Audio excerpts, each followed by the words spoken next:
Try something for me. Stand up, wherever you are, and take 3 steps backward. Just 3. Slow.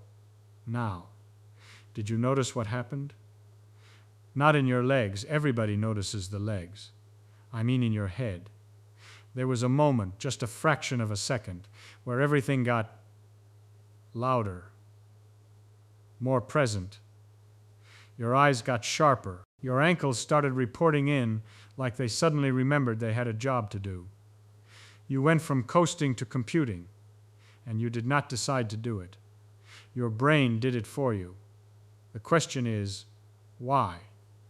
See, this is one of those beautiful problems in physics, where the answer seems like it should be obvious, and then the more you look at it, the more extraordinary it becomes. Walking backward is just walking forward with a minus sign, right? You reverse the velocity vector, change the direction. Everything else stays the same. Same muscles, same joints, same bones, same nervous system. Just a reversal of direction. Should be trivial. It is not trivial.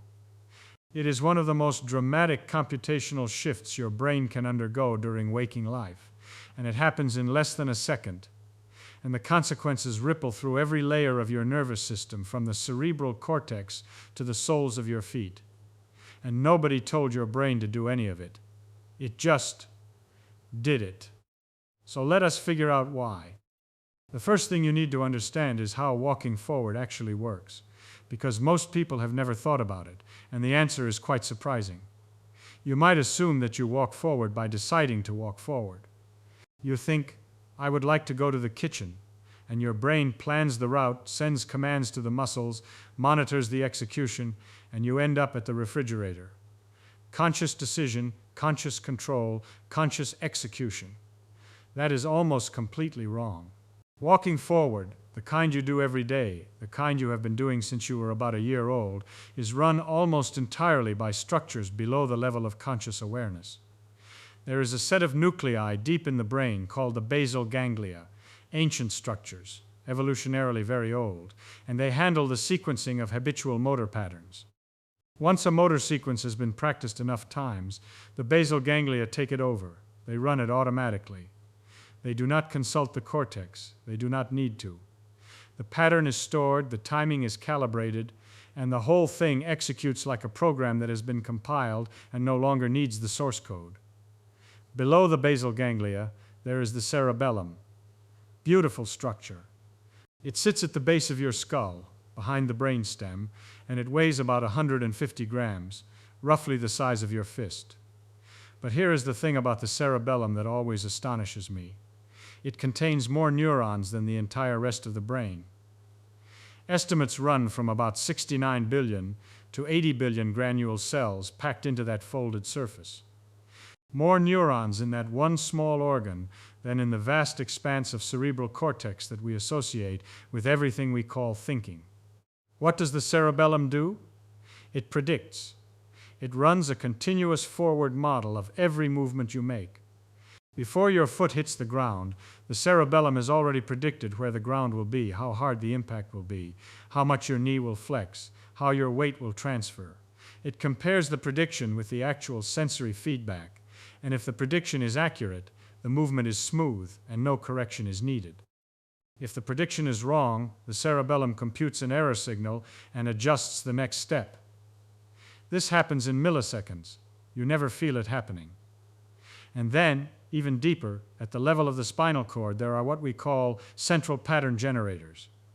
These are neural circuits right there in the spinal column that can produce the rhythmic alternation of your legs without any input from the brain at all. We know this from animal studies. You can disconnect the spinal cord from the brain in a cat, and the spinal cord will still produce walking-like patterns in the limbs. The rhythm is built into the cord itself. So when you walk forward, what is actually happening is this. The basal ganglia select and sequence the motor program. The central pattern generators in the spinal cord produce the basic rhythm. The cerebellum refines the timing and predicts the sensory consequences. And the cerebral cortex, the part of the brain you think of as you, the part that decides and deliberates and worries about what to have for dinner, that part is essentially offline. It is free to think about other things. There was a very nice study by Petersen and colleagues at the University of Copenhagen, published in 2012, where they recorded electroencephalographic signals from the scalp during treadmill walking. They put electrodes directly over the leg motor area, the strip of cortex that controls leg movement, and they looked for corticomuscular coherence, which is a measure of how much the cortex is directly driving the muscles. What they found was that during steady forward walking, significant coherence appeared only in a very narrow window during the swing phase in the 24 to 40 Hz frequency band. The cortex gives a brief burst of input just before heel strike, and that is it. The rest of the stride cycle is handled below.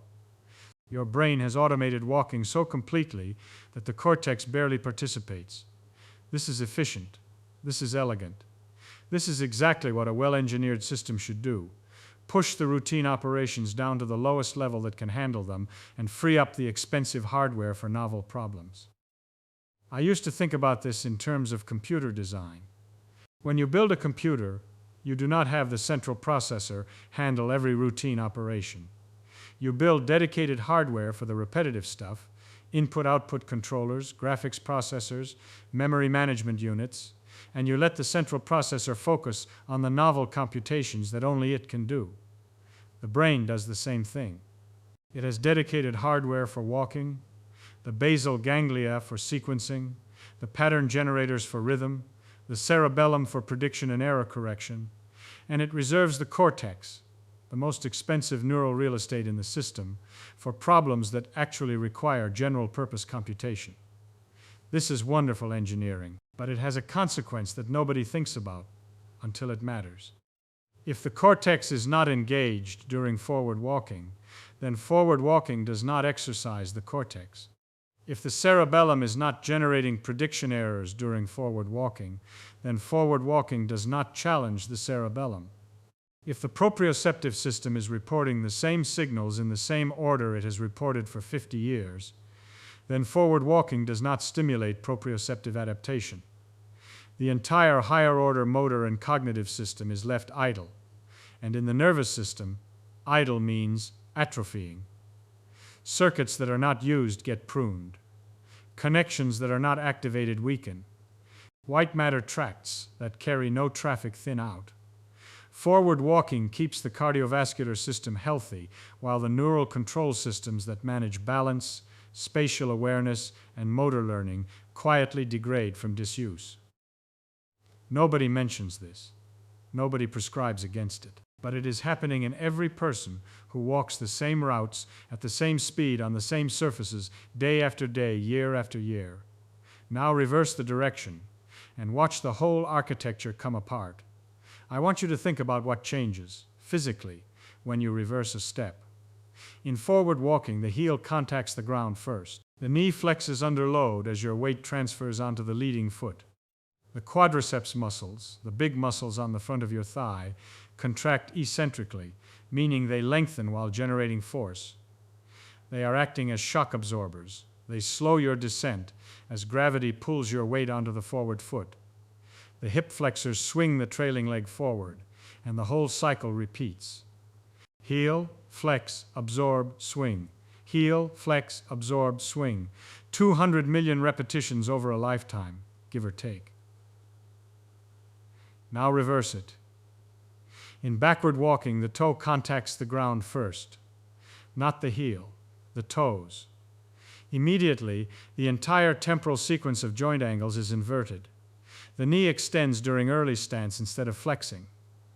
The quadriceps switch from eccentric contraction, which is lengthening under load, to concentric contraction, which is shortening under load.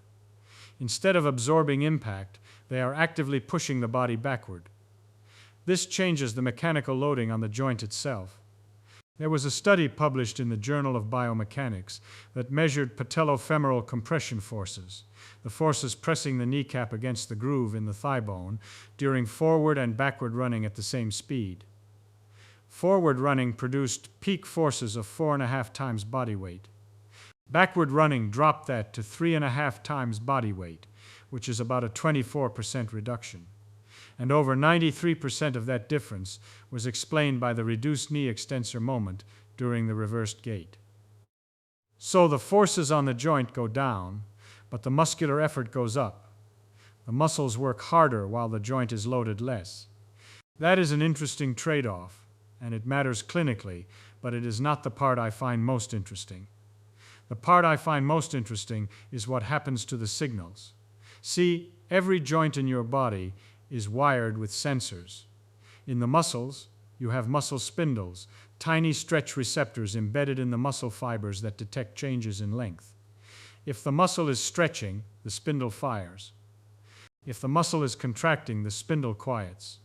In the tendons, you have Golgi tendon organs, which detect changes in tension. And in the soles of your feet, you have mechanoreceptors, pressure sensors that map the distribution of force against the ground with every step. During forward walking, these sensors fire in a pattern that your brain has cataloged over your entire life. Heel pressure first, then midfoot, then toe push-off. Quadriceps lengthening, then stabilizing, then the hip flexors pulling the leg through.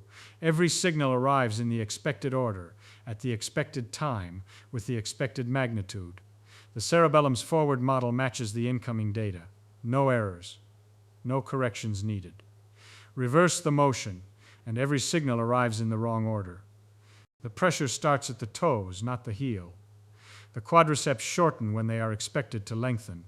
The muscle spindles fire in the reverse temporal sequence. The Golgi tendon organs report a tension profile that has no match in the stored library.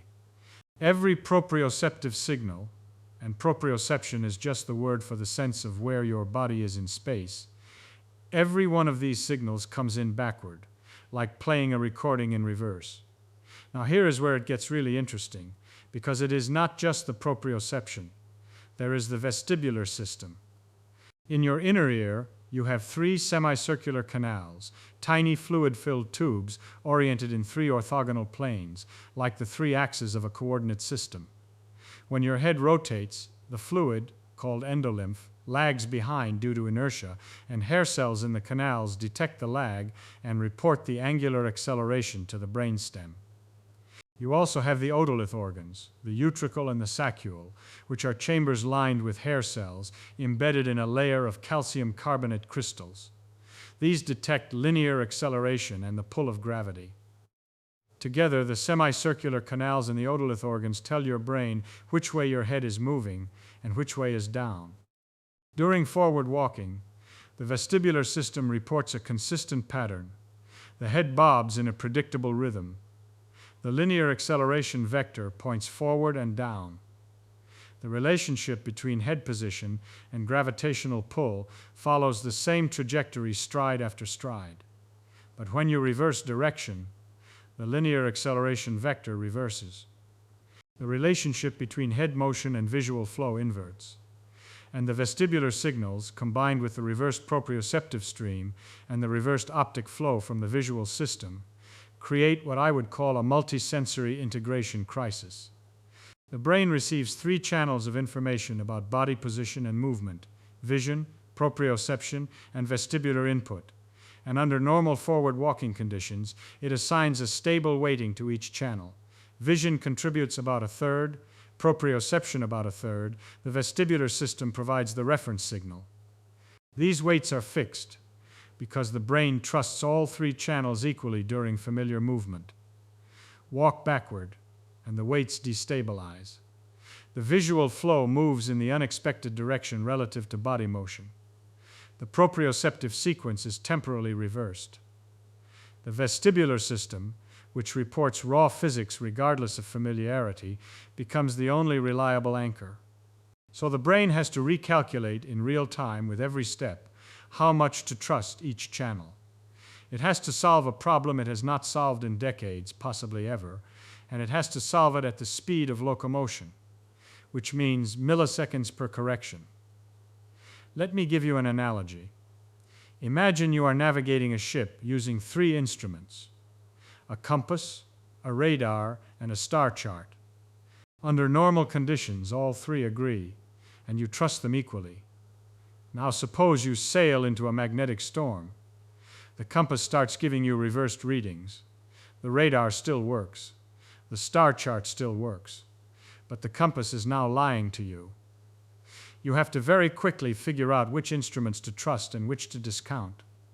And you have to do it while still sailing the ship, because stopping is not an option. That is what the brain does when you walk backward. One of its primary navigation instruments, proprioception, starts reporting in a language the brain has not heard before. Vision is providing flow patterns that conflict with the proprioceptive data. Only the vestibular system is reporting clean physics.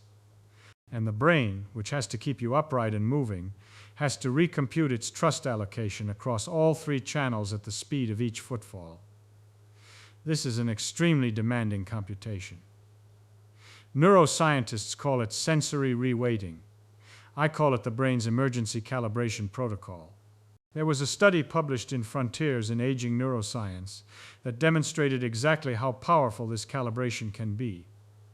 They put older adults through structured balance challenges and measured the effect on postural control.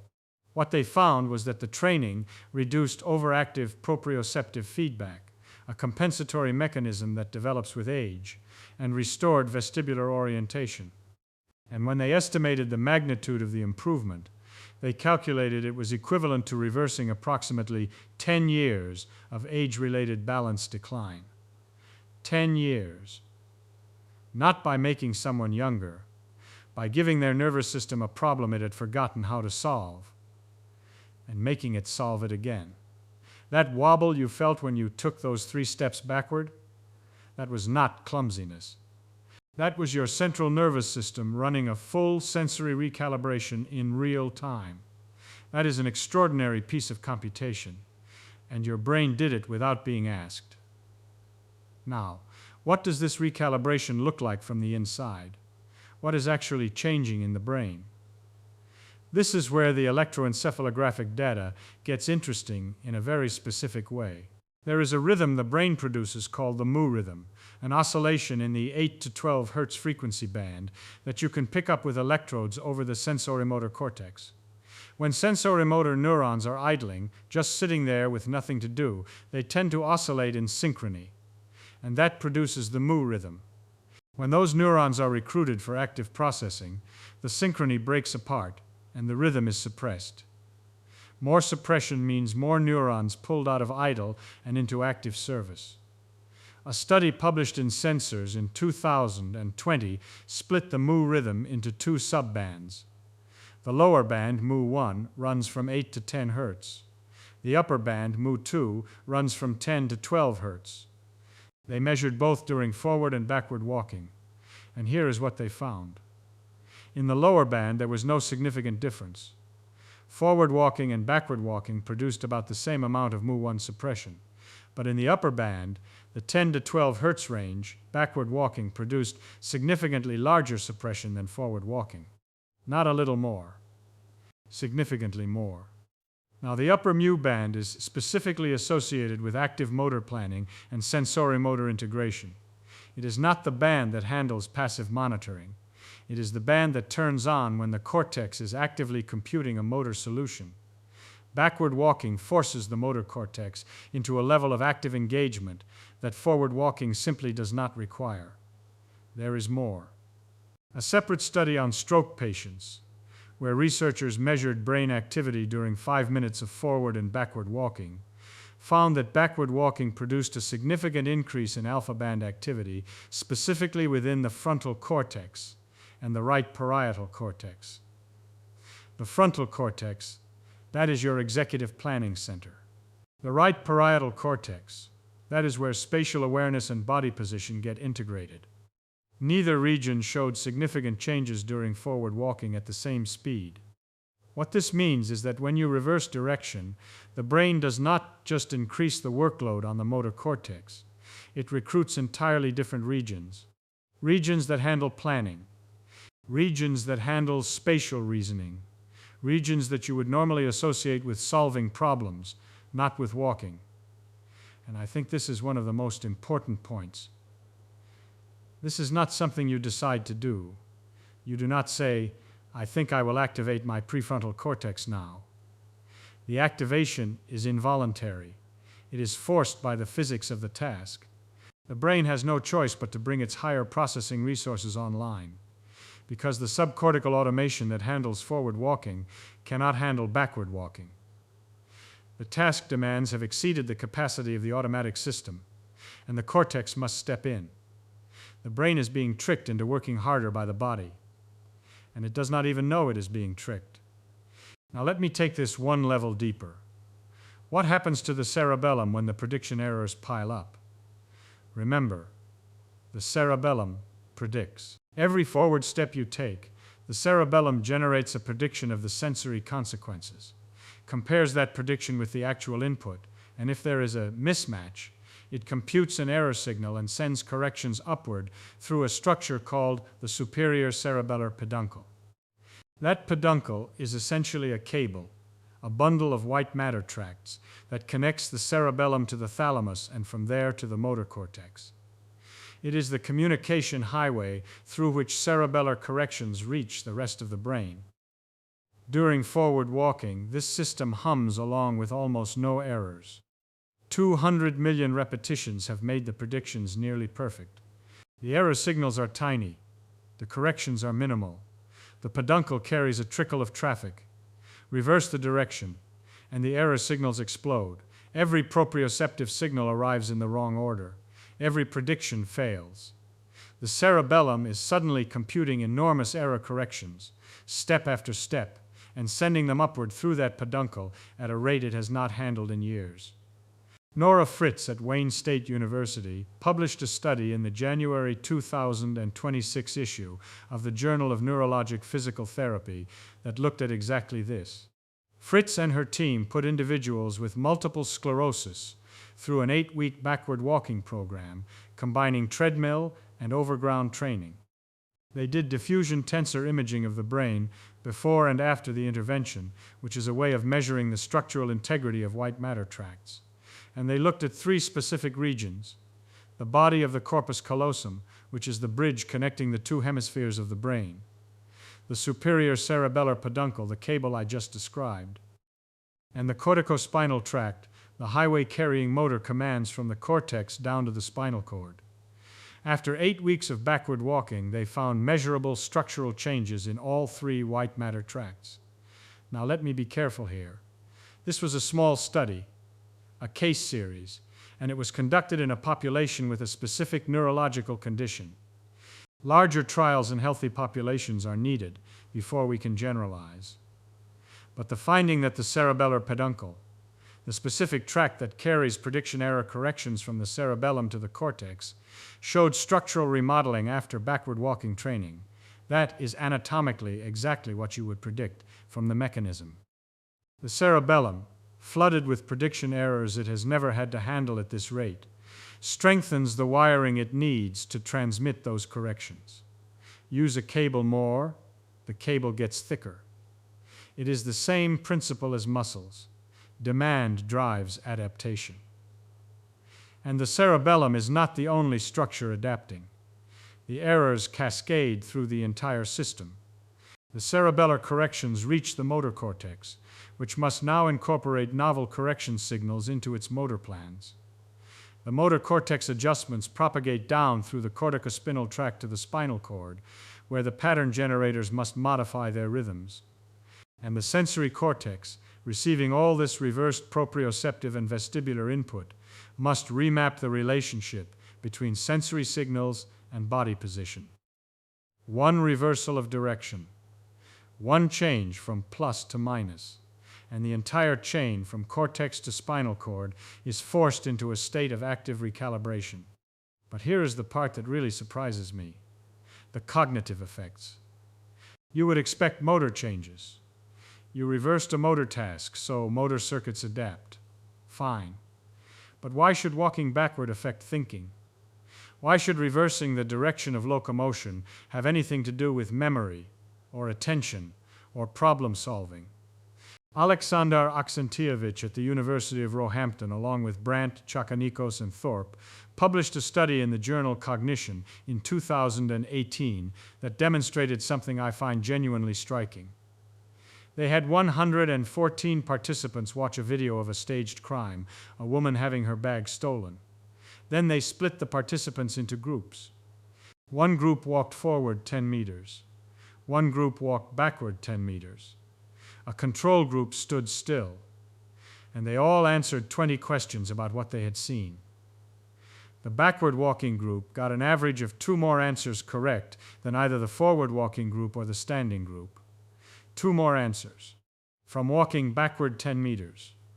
That is a statistically significant improvement in eyewitness recall from about 30 seconds of reversed locomotion. Aksentijevic did not stop there. He ran 5 more variations. He tested word recall, picture recall, imagined backward walking where the participants sat still and just imagined moving backward, and even simulated backward motion using video filmed from the back of a moving train. In every condition, every single one, backward motion improved memory performance, even imagined backward motion. They called it the mnemonic time travel effect. The idea is that there is a deep cognitive link between moving backward in space and moving backward in time. We say the past is behind us. The future is ahead. These are not just metaphors. They appear to be wired into the neural substrate of temporal cognition. Walking backward activates the mental circuitry associated with looking backward in time, which primes the memory retrieval system. Now, I find this absolutely wonderful as a piece of science, because it tells us something about the relationship between the body and the mind that we normally ignore. We think of cognition as something that happens in the brain, in some abstract computational space, disconnected from the physical orientation of the body. But this result says no. The direction your body moves through space influences the direction your mind moves through time. The body is not separate from the mind. The body is part of the computational machinery of the mind. Which way you are walking literally changes which memories are accessible. This should not be surprising, actually, if you think about it from an evolutionary perspective. For most of human history, moving backward meant retreating, retracing, going back the way you came. And when you go back the way you came, what do you need? You need your memory. You need to recall the terrain you already passed through, the landmarks you already noted, the decisions you already made. An organism that retrieves memories more efficiently when moving backward has a survival advantage. It can retrace its path more accurately. It can find the food source it visited yesterday. It can return to safety. So the mnemonic time travel effect is not some curious laboratory artifact. It may be the remnant of an ancient navigational adaptation, a coupling between locomotion direction and memory retrieval that was selected for over hundreds of thousands of years and that persists in our nervous system today, quietly waiting to be activated by the simple act of reversing direction. Daniel Schachter at Harvard, who is one of the foremost memory researchers in the world, commented on these findings and suggested that backward motion could be incorporated into cognitive interview techniques already used by law enforcement to improve eyewitness recall. That is not a trivial endorsement. Schachter does not say things like that casually. Now, the mnemonic time travel effect is one mechanism, and it is a cognitive one, operating through the metaphorical association between spatial direction and temporal direction. But there is a second mechanism operating simultaneously, and this one is purely physiological. A group at Dayananda Sagar University in India published a 2025 study on 36 adults aged 65 to 75. These were people at the age where cognitive decline is a real concern. The researchers put them through 6 weeks of backward walking training, 3 times per week, 30 minutes per session.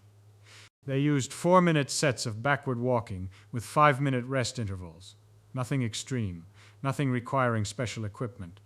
And they measured cognitive function using the Montreal Cognitive Assessment, which is a standardized screening tool that evaluates memory, attention, language, and executive functions on a scale from 0 to 30.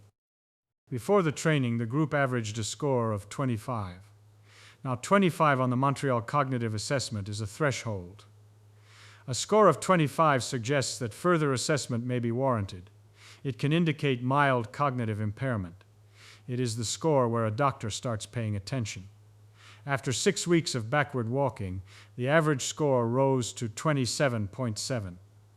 That is a gain of nearly 3 points on a 30-point scale, from a score that raises concern to a score considered normal, from the threshold of impairment to the range of health, in 6 weeks, from walking backward. And they also measured something called kinesiophobia using the Tampa scale, which quantifies the fear of movement. The score dropped from 50.6 to 27.6.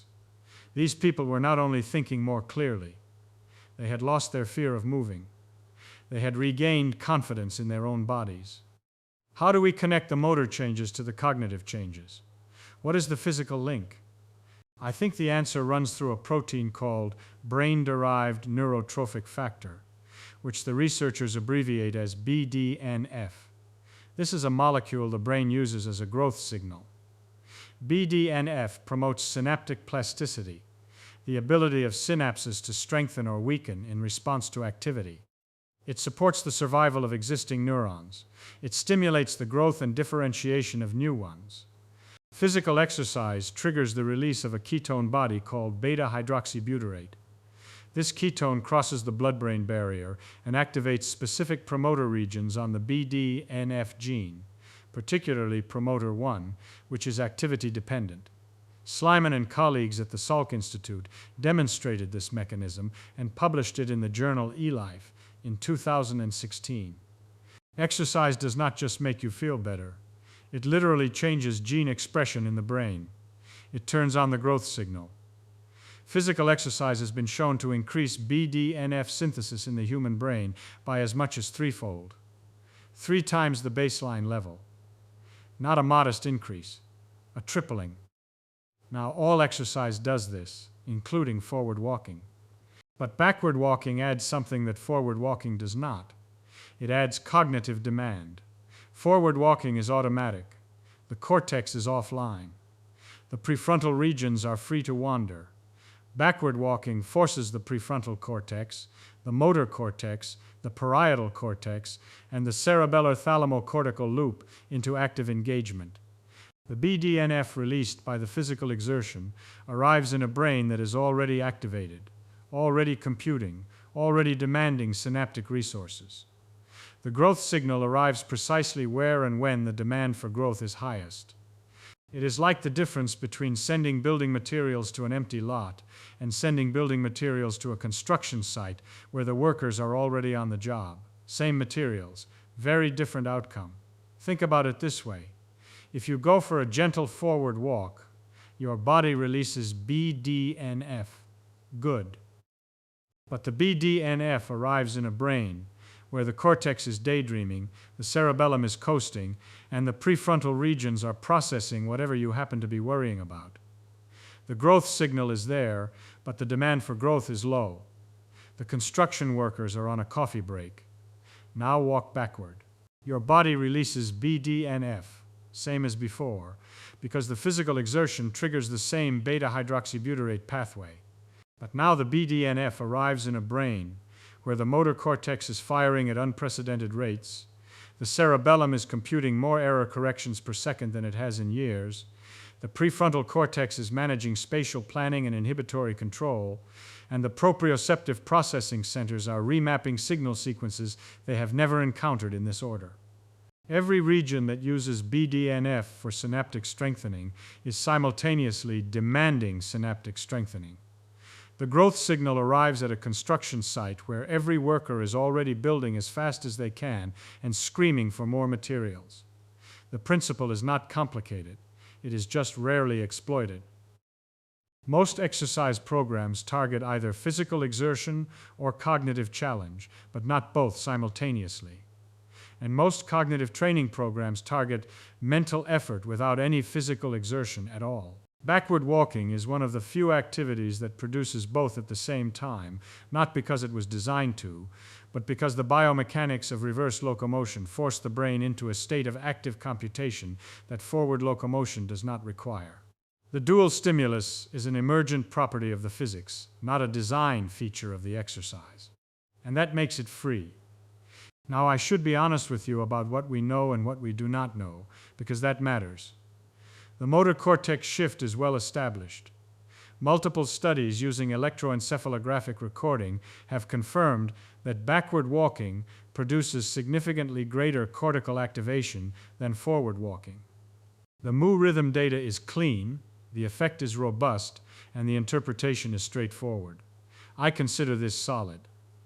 The cerebellar prediction error mechanism is physiologically logical and supported by Fritz's imaging data showing white matter changes in the cerebellar peduncle.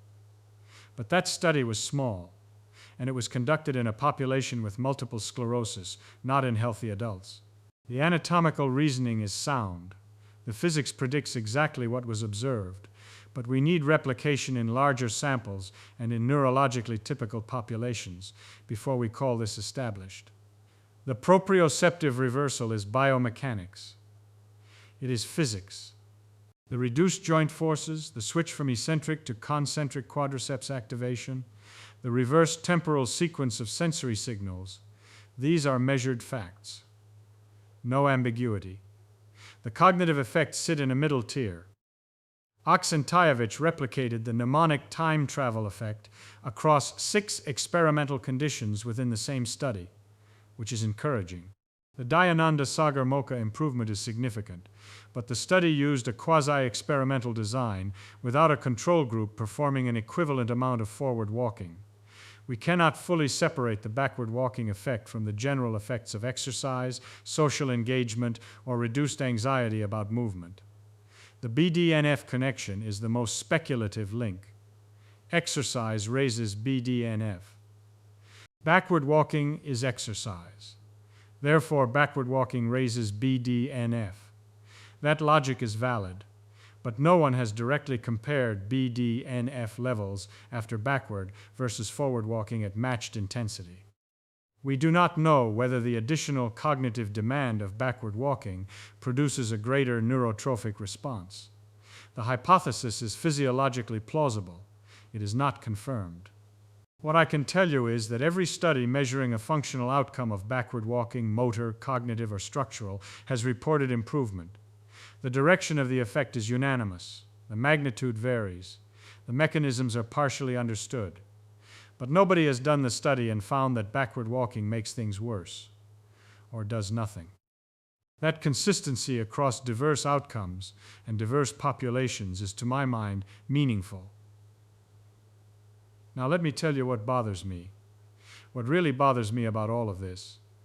If you go to a vestibular rehabilitation clinic and you have a balance problem, they will put you through a very carefully structured program. Gaze stabilization exercises, where you track a target while moving your head. Habituation protocols, where they expose you to the stimuli that trigger your dizziness until your brain recalibrates. Balance training on unstable surfaces, where the ground shifts and your nervous system has to figure out how to stay upright. What is the mechanism underlying all of this? Sensory reweighting. The brain is forced to solve a novel balance problem by recalibrating how much it trusts each sensory channel, vision, proprioception, vestibular input. The therapist creates a controlled sensory conflict, and the brain resolves the conflict by updating its internal models. This is the same mechanism activated by walking backward. The clinical version costs between $100 and $250 per session. A typical course runs 1 to 2 sessions per week for 6 to 8 weeks. Total cost, $1,200 to $4,000, not including the diagnostic evaluation, which can involve video nystagmography, rotary chair testing, or computerized dynamic posturography. There is also a pharmaceutical angle. Donepezil, sold as Aricept, is the most widely prescribed cholinesterase inhibitor for cognitive decline.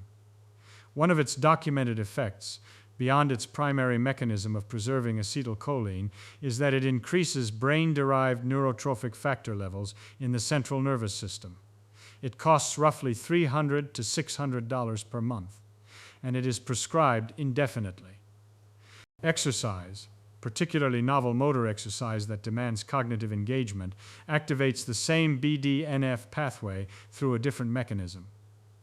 The beta-hydroxybutyrate released during exertion crosses the blood-brain barrier and acts on the same gene promoters that pharmaceutical histone deacetylase inhibitors target in laboratory settings. The pathway converges on the same protein, the same synaptic plasticity, the same neuroprotective outcome. Now, I am not telling you to throw away your prescriptions. I want to be very clear about that. The pharmaceutical version exists because the body's own mechanism is not always sufficient, particularly in advanced neurodegeneration.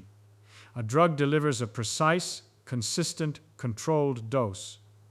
Walking backward delivers a variable stimulus that depends on effort, duration, and individual fitness. They are not equivalent. The drug is necessary when it is necessary. But for the person whose cognition has begun to soften at the edges, whose balance has started to feel uncertain, whose Montreal cognitive assessment hovers around 25, the molecular pathway activated by 5 minutes of backward walking overlaps substantially with the pathways targeted by interventions that cost thousands of dollars a year. The sensory reweighting, the neurotrophic signaling, the cortical recruitment, all of it is available in a hallway. No equipment, no appointment, no insurance authorization.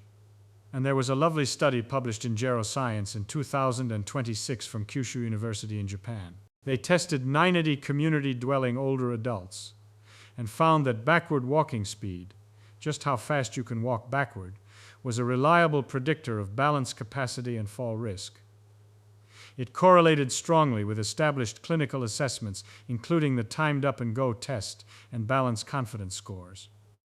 The speed at which you walk backward tells you how well your nervous system integrates sensory information for postural control. The test and the treatment are the same act.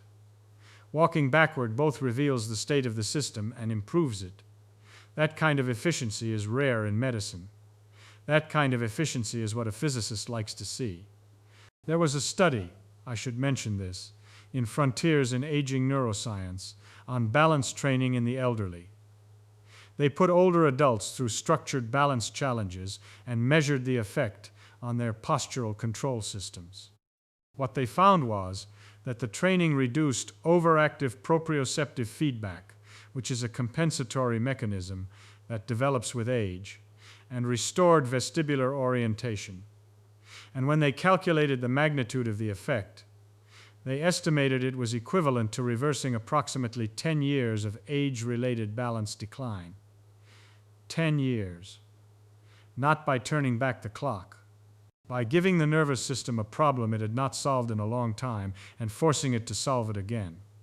This is what I love about the nervous system. It does not just degrade passively. It degrades in response to the absence of demand. Remove the demand, the system atrophies. Restore the demand, the system rebuilds.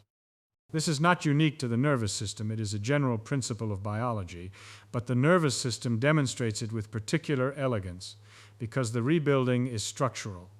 The white matter tracks change. The synaptic weights change. The cortical maps change. The system literally reorganizes its hardware in response to the software demands you place on it. Forward walking, the kind we do every day, places almost no demand on the higher-order motor and cognitive systems that degrade fastest with age. The basal ganglia handle it. The spinal pattern generators handle it. The cerebellum coasts on its 200 million step prediction model. The cortex daydreams. And slowly, year by year, the circuits that are not being used get pruned. The connections that are not being activated weaken. The white matter tracks that are not carrying traffic thin. Reverse the direction, and you reverse the pruning, not metaphorically, structurally. You send traffic through tracts that have been idle. You generate prediction errors in a cerebellum that has been coasting. You activate a cortex that has been wandering. You fire proprioceptive patterns that have not been produced in years. And the system responds the way biological systems always respond to demand. It adapts. It strengthens. It rebuilds. 5 minutes. A hallway. That is the intervention. You know, there is a phrase people used to say, older people, your grandmother, your mother, the family doctor from 40 years ago. They did not know anything about mu rhythm suppression or cerebellar prediction error or beta hydroxybutyrate mediated gene transcription. They just said, walk it off. You are stuck, walk it off. You cannot remember something, walk it off. You feel dizzy, you feel unsteady, you feel old, walk it off. Not forward, not in any particular direction. Just move. Break the pattern. Do something your body was not doing a minute ago. And the old family doctor, the one who retired before anyone had heard of BDNF or diffusion tensor imaging, he had his own version. Use it or lose it. He meant the muscles. He meant the joints. He meant the heart. He did not know he was also describing the cerebellar thalamo-cortical loop, the proprioceptive signaling chain, the sensory reweighting mechanism, and the neurotrophic gene activation cascade. He did not need to know. The principle was correct. The mechanism was hidden, but the principle was always correct. That is the thing about folk wisdom. It is not folk nonsense. It is compressed observation accumulated over generations by people who were paying attention to what worked. They did not have the instruments to see why it worked. They just saw that it did. And now, 2,000 years into the project of Western science, we finally have the instruments, and what do we find? We find that walking it off is a multisystem neurological intervention that activates cortical recruitment, cerebellar recalibration, proprioceptive remapping, vestibular reweighting, prefrontal engagement, and neurotrophic signaling simultaneously. We find that the cost of the intervention is zero. We find that the equipment required is a flat surface. We find that the side effects are improved balance, improved cognition, reduced joint loading, reduced fear of movement, and structural remodeling of white matter tracts. Your grandmother did not publish this in the Journal of Neurologic Physical Therapy, but she was not wrong. I want to leave you with a picture. There is a person, 72 years old, living alone, who wakes up every morning and walks the same path from the bedroom to the kitchen that they have walked for 15 years. Same route to the mailbox. Same roads to the grocery store. The basal ganglia run the entire day. The cerebellum has not received a novel prediction error in months. The motor cortex is dormant. The prefrontal cortex, with no physical challenge to anchor it, drifts into rumination and worry. This person has been told to stay active. Good advice. But forward walking at a comfortable pace on flat ground, while it benefits the cardiovascular system, provides almost zero novel input to the motor control systems that degrade most rapidly with aging. The system that needs the most stimulation is getting the least. Now imagine this person turns around in their hallway and walks backward to the kitchen. 5 minutes. Not fast, not dangerous. Just backward. In those 5 minutes, the motor cortex activates. The cerebellum floods with prediction errors and begins recalibrating. The proprioceptive system fires in patterns it has not used in decades. The vestibular system recalculates its sensory weights. The prefrontal cortex is recruited. BDNF synthesis increases. The white matter tracts that connect all of these systems begin carrying traffic again. Same hallway, same person, same legs, just a reversal of direction, and the entire nervous system wakes up. That is what I find beautiful about this. Not that backward walking is some miracle cure. It is not. But that the nervous system is so exquisitely responsive to demand that a trivial change in the physics of locomotion, just a minus sign on the velocity vector, cascades through every level of neural organization and produces measurable structural, functional, and cognitive improvements. The system was never broken. It was understimulated. And the stimulus required to reactivate it was not a drug, or a device, or a clinical protocol costing $4,000. It was a direction change. Nature, as always, turns out to be more elegantly engineered than we assumed. And the more precisely we look, the more we see that the old advice was not folklore. It was physics. And you know what strikes me most about this whole thing? It is the asymmetry. We spend enormous effort and enormous money-building interventions that target one system at a time, a drug for cognition, a therapy for balance, a training program for motor control. Each intervention addresses one layer. Each specialist sees one layer. And each bill reflects one layer. But the body is not built in layers. The body is built as one system. The cerebellum that handles motor prediction is the same cerebellum that influences cognitive timing.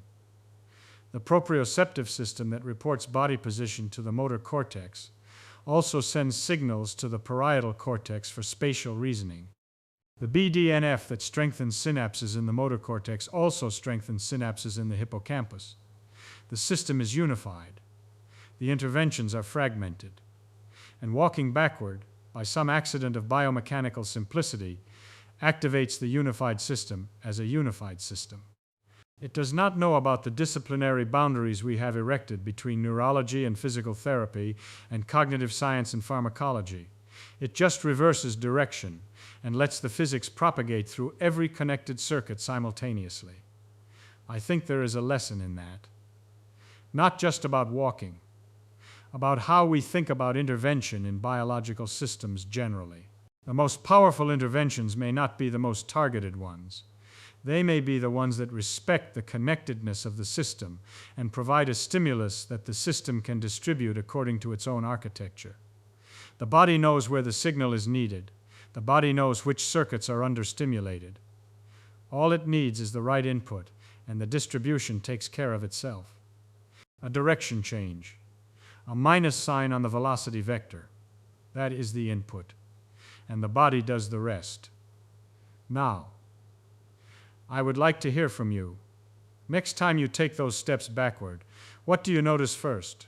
The wobble in your ankles or the sharpness behind your eyes? Tell me what you feel.